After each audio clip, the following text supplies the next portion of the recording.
Welcome back friends. आज का हमारा टॉपिक है capacitor series and parallel calculation. तो सबसे पहले हम बात कर रहे हैं कैपेसिटर कनेक्टेड इन सीरीज की। ये हमारा कैपेसिटर का सीरीज में कनेक्टेड है तो टोटल हमारा कैपेसिटेंस कितना होगा इसकी बात करते हैं। जैसा कि हमने डायग्राम में 3 कैपेसिटर सीरीज में कनेक्ट कर दिया, C1, C2 एंड C3 को, तीनों को सीरीज में कनेक्ट कर दिया है। सीरीज का मतलब दोस्तों हमारा जो C1 है इसके सेकेंड टर्मिनल को C2 के फर्स्ट टर्मिनल से और C2 के सेकेंड टर्मिनल को C3 के फर्स्ट टर्मिनल से, और C1 का जो फर्स्ट टर्मिनल है इसको हम बैटरी के पॉजिटिव टर्मिनल से कनेक्ट कर देंगे और जो हमारा C3 है इसके सेकेंड टर्मिनल को हम बैटरी के नेगेटिव टर्मिनल से कनेक्ट कर देंगे। दोस्तों ऐसा करने पर हमारा क्या होगा, जो पॉजिटिव टर्मिनल होगा वो पॉजिटिव चार्ज रिलीज करेगा या फिर यूँ कहें वो नेगेटिव चार्ज को अपनी ओर अट्रैक्ट करेगा। जो पॉजिटिव चार्ज रिलीज करेगा तो जो हमारी फर्स्ट प्लेट है ये, इस पर क्या हो जाएगा, सारा चार्ज पॉजिटिव चार्ज आ जाएगा। इसी तरह से हमारा जो ये C3 है इसकी सेकंड प्लेट पर नेगेटिव चार्ज आ जाएगा। दोस्तों ये प्रोसेस कैसे होती है इसके बारे में मैंने आपको पिछली वीडियो में समझाया था, फिर भी एक ब्रीफ में समझ लेते हैं हम एक बार। जैसा कि अब ये फर्स्ट डायग्राम की बात करें जो ओपन सर्किट में है, अभी डिस्चार्ज कंडीशन में है। ये डिस्चार्ज कंडीशन में हमारा कैपेसिटर कुछ ऐसा होता है, उसकी जो प्लेट होती है उसके पॉजिटिव और नेगेटिव चार्ज बराबर होते हैं। इसी तरह से जो हमारे कैपेसिटर की सेकंड प्लेट होगी उस पर भी पॉजिटिव नेगेटिव चार्ज इक्वल होंगे। जिसको हम बैटरी से कनेक्ट करते हैं तो जो हमारा नेगेटिव टर्मिनल होता है वो क्या करता है, अपनी ओर पॉजिटिव को अट्रैक्ट करता है और नेगेटिव को रिपल करता है। इसी तरह से हमारा जो पॉजिटिव टर्मिनल होगा वो क्या करेगा, इस प्लेट को पॉजिटिव बना देगा और जो नेगेटिव होगा इस टर्मिनल को या फिर इस प्लेट को हमारी नेगेटिव बना देगा। अब हम बात करते हैं हमारा जो तीनों कैपेसिटर है इन तीनों में चार्ज बराबर कैसे होगा। दोस्तों चार्ज इसलिए बराबर होगा कि जब ये हमारा पॉजिटिव टर्मिनल यहाँ से पॉजिटिव को पुश करेगा, इस टर्मिनल पे हमारे जितने भी पॉजिटिव चार्ज होंगे वो क्या करेगा, उनको रिपल करेगा, और इस टर्मिनल पर जितने भी नेगेटिव चार्ज होगा उसको क्या करेगा, अपनी ओर अट्रैक्ट करेगा। क्योंकि यहाँ पर हमारा स्टैटिक इलेक्ट्रिक फील्ड जनरेट होगी जब, तो वो क्या करेगी, जो स्टैटिक इलेक्ट्रिक फील्ड होगी वो क्या करेगी, नेगेटिव चार्ज को यहाँ से अपनी तरफ अट्रैक्ट करेगी, या फिर यूँ कहें कि इस प्लेट पे जो भी चार्ज होगा, जैसे यहाँ पर पॉजिटिव चार्ज है तो नेगेटिव चार्ज को अपनी ओर अट्रैक्ट करेगा, जबकि जो पॉजिटिव चार्ज होंगे इस प्लेट पर इसकी सेकेंड प्लेट पर उनको रिपल करेगा। जैसे इसने इसको यहाँ पर अट्रैक्ट किया तो इस प्लेट पर जितने भी नेगेटिव चार्ज थे वो सारे नेगेटिव चार्ज इस प्लेट पर आ जाएंगे, और यहाँ पर जितने भी पॉजिटिव चार्ज थे वो सारे पॉजिटिव चार्ज इस प्लेट पर आ जाएंगे। इससे यही प्रोसेस C3 में भी होगी। C3 में क्या होगा दोस्तों, यहाँ से जितना भी नेगेटिव चार्ज होगा वो क्या करेगा, इस तरफ से अट्रैक्ट करेगा पॉजिटिव चार्ज को और नेगेटिव चार्ज को रिपल करेगा। तो यहाँ पर क्या होगा दोस्तों, हमारा नेगेटिव चार्ज सारा आ जाएगा और यहाँ पर हमारा पॉजिटिव चार्ज आएगा। आई होप कि आपको ये समझ में आ गया होगा कि हमारा जो चार्ज होगा वो तीनों पर बराबर कैसे हो जाएगा, क्योंकि हमने उस पर एक्स्ट्रा चार्ज कहीं से दिया नहीं। बस वो क्या हुआ कि उन्होंने अपने चार्ज को क्या किया, केवल इंटरचेंज कर लिया। इन्होंने यहाँ से पॉजिटिव दे दिया और इन्होंने यहाँ से नेगेटिव दे लिया। इस तरह से ये पूरा नेगेटिव हो गया और ये प्लेट पूरी तरह से पॉजिटिव हो गई। इसी तरह से इन्होंने क्या किया, यहाँ से नेगेटिव चार्ज इधर रिपल कर दिया और यहाँ से पॉजिटिव चार्ज इधर आ गया, तो ये प्लेट क्या हो गई, टोटल पॉजिटिव हो गई, और ये प्लेट हमारी टोटल नेगेटिव हो गई। आई होप कि ये कॉन्सेप्ट आपको क्लियर हो गया। अब हम बात करते हैं कि जो हमारा वोल्टेज होगा वो V1, V2 और V3 ये डिफरेंट क्यों होगा।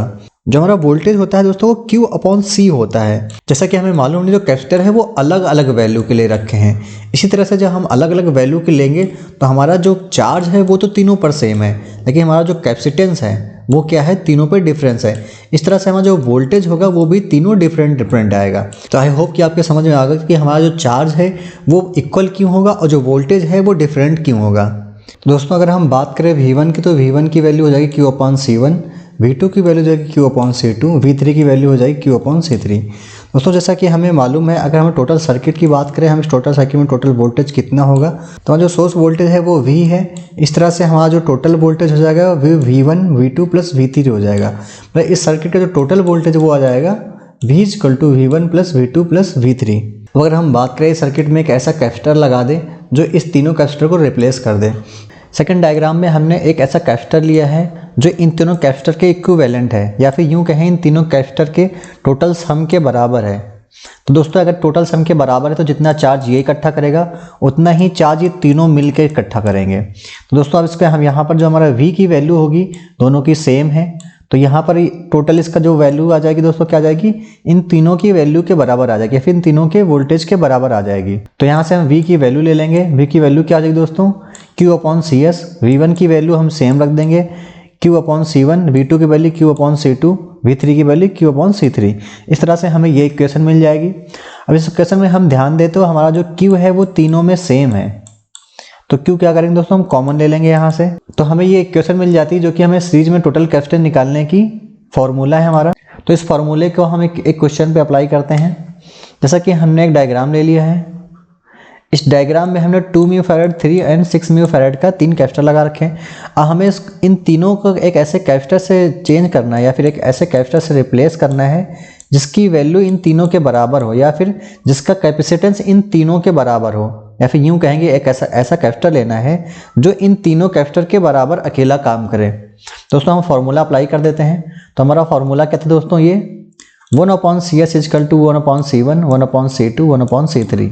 अब यहाँ से हम 1/C1 मतलब C1 की वैल्यू हम रख देंगे, ये C2 है हमारा, ये C3 है। इस तरह से वैल्यू रखने के बाद हमें इक्वेशन मिल जाएगी 1/2 प्लस 1/3 प्लस 1/6। अब इन तीनों का एलसीएम ले लेंगे, एलसीएम लेके सॉल्व करने के बाद हमें ये इक्वेशन मिल जाएगी। अब इन तीनों को ऐड करने के बाद इसकी वैल्यू हमारी 1 आ जाएगी दोस्तों। तो इस तरह से हमें मालूम अगर हम किसी भी कैपेसिटर को सीरीज में कनेक्ट करते हैं तो उस कैपेसिटर में कनेक्टेड मिनिमम वैल्यू का जो कैपेसिटर होगा उससे भी कम हमारी वैल्यू आएगी टोटल कैपेसिटेंस की। तो फ्रेंड्स पैरेलल कैपेसिटर में क्या होता है, हम जो कैपेसिटर होता है इन तीनों कैपेसिटर के फर्स्ट टर्मिनल किसी एक पॉइंट पर आपस में कनेक्टेड होते हैं, इसी तरह से इनके सेकंड टर्मिनल भी किसी एक पॉइंट पर आपस में कनेक्टेड होते हैं। अब इन कनेक्टेड तीनों पॉइंट के किसी टर्मिनल को अगर हम पॉजिटिव सिरे से बैटरी के कनेक्ट कर दें और सेकंड टर्मिनल को बैटरी के नेगेटिव सिरे से कनेक्ट कर दें, पॉजिटिव सिरे से कनेक्ट करने के बाद जो हमारा आवेश होगा इन तीनों टर्मिनल से डिवाइड हो जाएगा। क्यों? क्योंकि जो हमारे कैपेसिटर लगे हैं इन तीनों कैपेसिटर की कैपेसिटी डिफरेंट होगी दोस्तों। कैपेसिटी डिफरेंस होगी तो इनका जो चार्ज स्टोर करने की क्षमता है वो भी डिफरेंट होगी। कैपेसिटर डिफरेंस होगा तो इनके स्टोर चार्ज करने की क्षमता भी डिफरेंस होगी। वो कैसे? क्योंकि हमें मालूम है Q इक्वल टू CV होता है, अगर हमारे C की वैल्यू घटेगी बढ़ेगी तो हमारे Q की वैल्यू भी घटेगी बढ़ेगी। इस तरह से हमारे तीनों जो चार्ज होंगे उनकी वैल्यू कुछ ये निकल के आ जाएगी, Q1 equal to C1V, Q2 equal to C2V, Q3 equal to C3V। इस तरह से जो हमारा टोटल चार्ज होगा वो टोटल चार्ज हमारे Q1 plus Q2 plus Q3 के बराबर होगा, जो कि हमारा जैसे हमारा ये टोटल चार्ज यहाँ से Q आ रहा है, टोटल Q चार्ज ही तीनों में डिवाइड हो रहा है। अगर 3 जगह डिवाइड हो रहा है तो तीनों को अगर हम कैलकुलेट कर लेंगे तो हमारे Q की वैल्यू निकल के आ जाएगी इस तरह से। जबकि जो हमारा वोल्टेज होगा वो हमारा सेम होगा। वोल्टेज दोस्तों सेम क्यों होगा? क्योंकि हमें मालूम है हमारा जो कैपेसिटर होता है वो सोर्स वोल्टेज के बराबर ही चार्ज होता है, इसलिए हमारा जो वोल्टेज होगा वो सेम होगा। क्योंकि हमारा जो ये कैपेसिटर है इन तीनों कैपेसिटर डायरेक्टली क्या है, हमारे वोल्टेज सोर्स से कनेक्टेड है। हमारा वोल्टेज सोर्स जितना है उतना ही वोल्टेज इन तीनों कैपेसिटर में वो प्रवाहित कर सकता है, इसलिए जो वोल्टेज होगा वो तीनों कैपेसिटर में सेम होगा।